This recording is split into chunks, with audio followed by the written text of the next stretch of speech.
Today, we're diving into all the tennis drama that's being hyped up. Specifically, if y'all don't know what we're talking about, we'll give you a hint. It was maybe Kyrgios' most shocking loss. That's right, we're revisiting that early moment in 2022 as the man himself has finally commented on losing his after that moment. But that's not the only reason this sport's been dramatic. So if you're ready, let's get to it. First up, Kyrgios' reflections in his new documentary. Just to start with, the fact that this man already has a whole documentary about his tennis career so far is massive proof of the great player he is. But even with that said, there are parts of his methods that make you raise your eyebrow. Though, we'll bench for him and say that the fact is, he's trying to grow, and makes things clear because he's openly addressing his more controversial moments. And one of them he talks about head-on during Netflix's new tennis documentary series, accepting that he did lose his during matches. Guys, believe us, some people wouldn't even dare come close to setting that type of clear understanding with their fans. Cause we get it. With the internet, you can't risk being seen in a negative light. Though sometimes, not addressing nothing means the same type of confession. So at least in his case, especially since the world number 21 is known for his competitive outbursts, his explaining why he crossed the line at times is an incredibly good thing. Wouldn't y'all agree? Especially like the time he goes into that outburst happening during last year's Australian Open second round loss to Daniel Medvedev. Honestly, we don't think there's a fan out there that didn't at least hear about that drama when it erupted. More so because it seemed to kind of shift a lot of people's votes on how far down the line they could support Nick. And y'all, that's saying something. Next up, how's his journey captured by Netflix? Because you best believe we're gonna spend some time letting y'all know a bit more about this man's journey. Trust us, it's no wonder people are still giving him a good amount of leeway with his outburst because his track record for winning the game still truly holds. And last year, Kyrgios had his best season yet, reaching the Wimbledon final and winning his 7th career singles title in Washington. If you had any doubts, let's clear him with this. That ain't common, Chief. But he also did all that and managed to get a Grand Slam in men's doubles at the Australian Open. The 27-year-old had deep runs in almost every event he played last year. Though, that did begin with a bit of a tough start, if we put it lightly, at the beginning of 2022. As did we all. For him though, the doc shows the moment drew Medvedev early on at his home tournament, losing to the finalist in the second round, which, as you can probably guess, wasn't an easy moment. And still, y'all forget that the world number 8 got the only win of his career over the 7-time title winner in Melbourne Park, which, as Netflix kindly shows him breakpoint, downed him 7-6, 1, 4-6, 6-4, 6-2 in a match featuring. But that's not all. Even after that, it goes on to relive Kyrgios' 2 singles matches and his run to the men's doubles title in the first episode, The Maverick. Following that, the moment the pressure got the best of him. And hey, when we put it like that, y'all automatically understand more of the reason behind his outbursts, right? But still, as it was captured by the documentary, there's a bit more commentary on his actions by the man himself and his manager. And truly, they do add to the why of these dramatic moments, so just hear us out. After we see someone shouting from out from the crowd during that incredible match that was, if nothing else, quite memorable, Kyrgios is seen receiving a code violation and going to complain to the umpire. Again, at this moment, we'd imagine you either had your hands covering your eyes because you weren't ready, or you were at the edge of your seat waiting to see what had happened. Either way, the Australian thankfully does later explains his outburst. He goes on to admit that he does lose his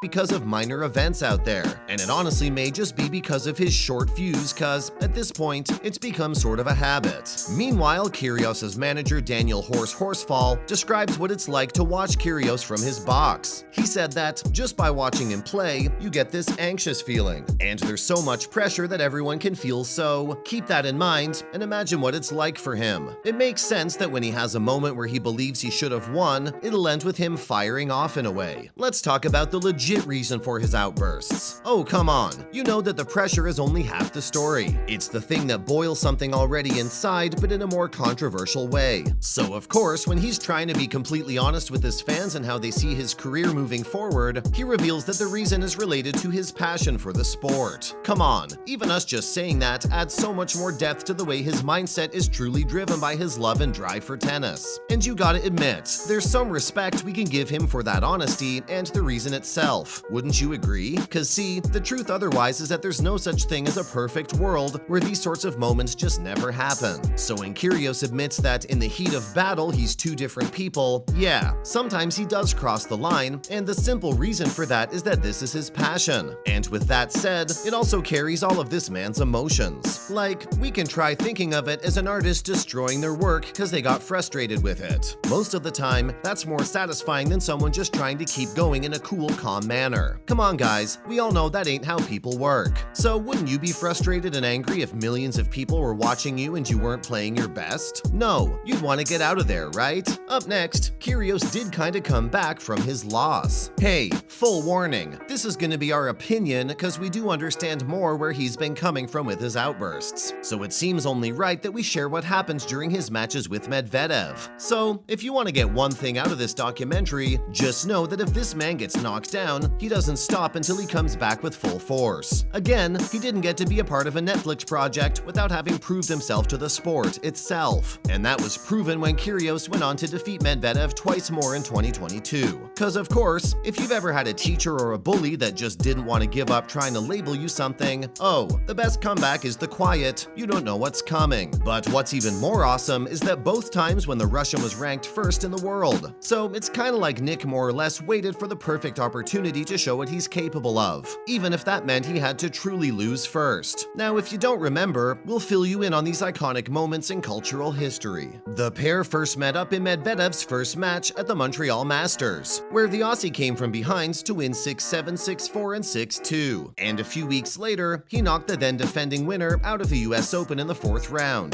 7-6, 3-6, 6-3, and 6-2. Again, iconic. Moving on, John McEnroe's high praises for Kyrgios. Come on, this is just a cherry on top that you need to know that his character and his gameplay are completely alright. Cause see, we hope it's not a surprise to anyone if, say that, American tennis legend John McEnroe is not easily impressed. But he still has high hopes for Nick Kyrgios, who's gearing up to begin his campaign at the Australian Open in 2023. He believes the Australian is extremely talented and has the chance to win multiple Grand Slam and ATP titles in the future. From our angle, if you can manage this type of support, you've certainly made it, especially when the 7-time Grand Slam champion goes on to speak about Kyrgios' significance for tennis in an interview with European sports broadcaster Eurosport. Like the whole game, if you didn't catch that. He remarked that things just fell beautifully in place for Nick at Wimbledon, and he hopes that he enjoyed it and wants more. Because if he's out there competing at this level, then he's the most talented player he's seen in 10 years. Honestly, that's just incredible. Lastly, McEnroe compares Kyrgios to the next generation. Don't worry, y'all. For once, it's in the best way possible. See, we all know the younger gen of players coming in, like the 2022 US Open champion Carlos Alcaraz and 2022 Paris Masters champion Holger Rune. The big shots that have taken the light, and rightly so, cause they almost sparkled during the 2022 season. Even if that's corny, y'all, you can't say it isn't accurate. And both players have been dubbed the future of tennis by tennis legends and critics. But John McEnroe believes Nick Kyrgios is as skilled as both players. And in our eyes, that just elevates all parties in this convo, no? See, for John, Alcaraz would be the first guy almost as talented as Nick. But mentally, you know, it looks like Carlos has already got the whole package down and ready to go. Now, if we didn't make it clear already, this isn't a man that just throws away his praise like it's nothing. He knows the game and the players that give it value. So when he's the one looking forward to a matchup between Holger Rune and Nick Kyrgios in Part 3 of the Australian Open, you know they're doing something right. That's a wrap for this video. Let us know your thoughts on how Kyrgios has addressed his almost famous outburst, especially the one after his match with Daniel. Does the reason make sense, or is it too far-fetched? Make sure to give this video a thumbs up and subscribe to our channel for more videos like this. See you in the next one.